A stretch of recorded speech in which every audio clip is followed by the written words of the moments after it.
Happy International Girls in ICT Day. My name is Sharon Nguesso, and I work with DOT to build digital communities of youth who are daring social innovators. This year, DOT is celebrating Girls in ICT Day by featuring the incredible work of young people who are tackling the digital gender divide in their communities and their countries. We will be facilitating conversations between young people with social enterprises focused on girls in ICT and influencers, supporters, and advocates from the private sector. I have the honor today of hosting a discussion between DOT Youth and social entrepreneur from Lebanon, Charbel Chad, and SAP's Director of Corporate Social Responsibility in the Middle East and North Africa, Batul Husseini. DOT Lebanon has had a long-standing relationship with SAP that has included the training of DOT Lebanon teachers, facilitators, alumni members, and teachers from different secondary schools, particularly during Refugee Code Week. So Batul, I'll go ahead and give you the floor to kick off the conversation. Thank you, Sharon. Hi, Charbel. I'd like you to خلينا نحكي بالعربي. حابة تخبرني عن الشغل اللي عم تعملوه بالسوشيال انتربرايز اليوم. كيف بلشتوا؟ شو هي الجهود اللي عم تعملها بخصوص إلغاء الفجوة الرقمية بين الجنسين خصوصا مع الفتيات؟ هاي بتقول أول شيء بشكرك على اليوم وخصوصا بهذا النهار العالمي للفتيات بالتكنولوجيا. هذا النهار بالنسبة لنا السوشيال انتربرايز كثير مهم لخلق توعية للشباب والصبايا تحديدا، لأنه هن في عندهم فرص كبيرة اليوم إنه يفوتوا بالديجيتال ايكونومي أو اللي بنسميه التكنولوجيا الايكونومي الرقمية، ولا يتعرفوا حقيقة قديش في عندهم فرص للعمل بهذا القطاع، ولا يعرفوا إنه اليوم في عندهم مجالات كثير إنه يفوتوا مع شركات أو مع سوشيال انتربرايز اللي بيقدروا يقربون على هذا الموضوع.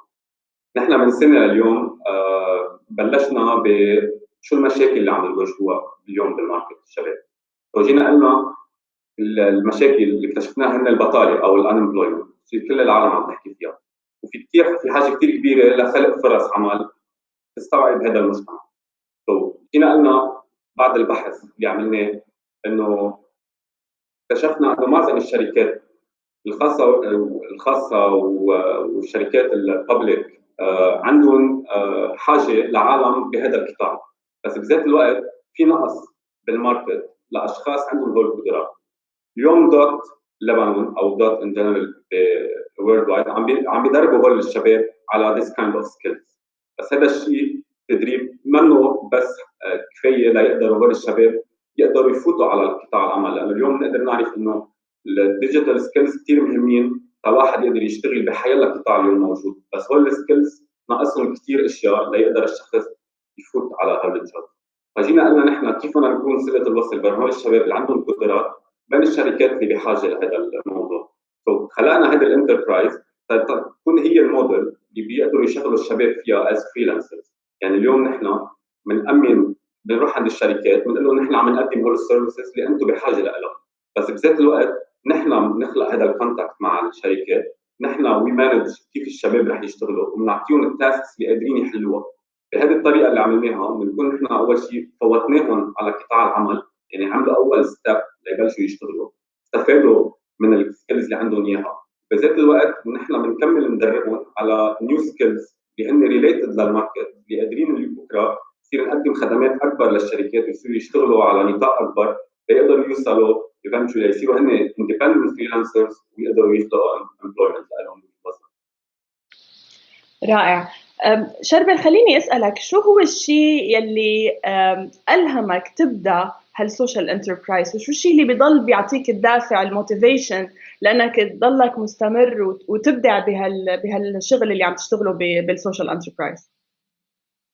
صراحة نحن أول ما بلشنا كنا شوي خايفين من قدرات الشباب إنه يقدروا يلبوا الشركات والجمعيات اللي هن بتعرفي بحاجة لهاي اند سيرفيسز. يعني اليوم ما فيك تروحي عند الشركات وتقولي إنه أنا اليوم حقدم لك سيرفيسز مع شباب بس ما رح يكونوا هاي كواليتي. الدافع اللي خلينا نكمل وخلينا نشتغل أكثر ونجرب نكبر أكثر هو أول شيء اندفاع الشباب للشغل. عم بيكونوا كثير دقيقين وعم شدد على أكثر النساء او الشباب اللي هن فتيات اللي هن عم بيفرجونا قديش هن literally they can concentrate and they can deliver small details. وبذات الوقت عم نشوف انه هن عم بيصيروا يطلبوا منا انه بعد في جوبز غير هذا اللي عملناه، بكره في الشغل، بعد بكره في الشغل، وهذا الشيء كثير عم بياثر علينا نقدر نعطي اكثر. وبذات الوقت قديش في lack of opportunities عم نلاقي انه نحن because it's 70% women اللي نحن بندربهم، يعني 70% اليوم نساء، عم نلاقي انه اللي موجودين بمناطق بعاد عن المدينه اللي هن بالرورال ارياز عندهم opportunities كثير قليله ليشتغلوا، لانه في وظائف البنات ما بيشتغلوا فيها بمناطق بعيده عن بيروت. فيك تعطيني شربل مثال عن التأثير الإيجابي الجيد اللي تركه الشغل اللي عم تعملوه بالسوشيال انتربرايز بالمجتمع؟ كيف شو هو؟ تعطيني مثال عن الشيء اللي قدرتوا تعملوه.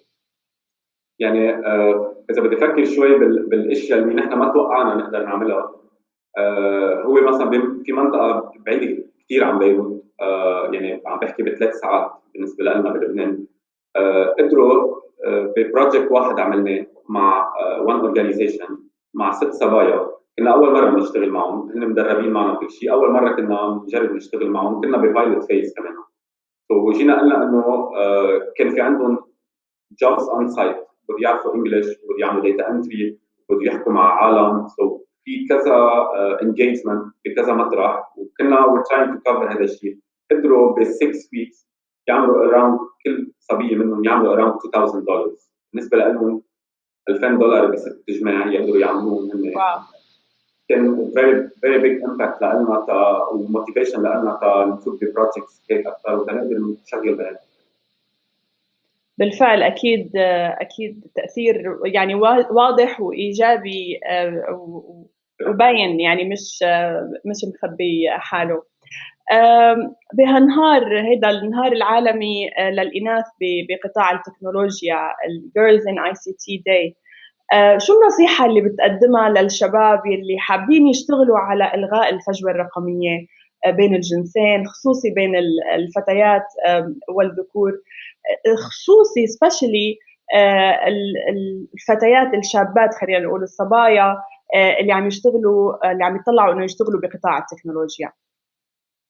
انا صراحه يعني نحن لانه عم نشتغل بالفيلد، نحن بنعرف قديش في opportunities، قديش في مجالات بهذا الفيلد، وبنعرف انه وقتها يعني باك بالجامعه كمان وقت كنت لاقي انه انا الباك جراوند تبعي سوفت وير انجينير، كنت لاقي انه كثير قليل عدد الصبايا اللي بيفوتوا على هذا الفيلد، لانه بيحسوا انه هذا الشيء كثير صعب لهم. ونحن بالنسبه لنا الشباب بنلاقي انه البنات they can perform احسن منا، لانه they are very tricky, they are focused، وبيقدروا يعملوا performance كثير كبيره، بس بعد عندهم اول شيء خوف من العالم الرقمي اللي بيحسوا انه هذا الشيء مستحيل. هذا الشيء منه مستحيل، يعني اليوم عم بيقدروا يكتشفوا من خلالنا ومن خلال غيرنا انه هذا منه بعيد عنهم، قادرين يوصلوا له، بس بدهم موتيفيشن او بدهم اندفاع، يعني بدهم ياخذوا هالانيشيتيف انه نحن لازم نشوف هذا الفيلد شو هو، اتليست يبلشوا اول ستيب، يبلشوا بالديجيتال ليترسي، بعدين بيقدروا يلاقوا حالهم عم يمشوا فيه ويتقدموا وبيقدروا يلاقوا وظائف، لانه اليوم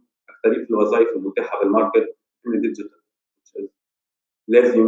لازم حتى يتواصلوا معنا ونحن نشوف فينا كمان نقدم لهم وظائف او ندربهم. شكرا كثير شربل. Sharon, over to you. Thank you so much for your time. Thank you, Charbel, and thank you, Batul, for joining us today. And thank you, all of us, for joining us on International Girls in ICT Day to celebrate the strides that youth in our network are making to bridge the gender digital divide in their communities. The conversation does not have to end here. If you have any questions for Charbel, please add them to the comments and we can continue this discussion. Have a wonderful day.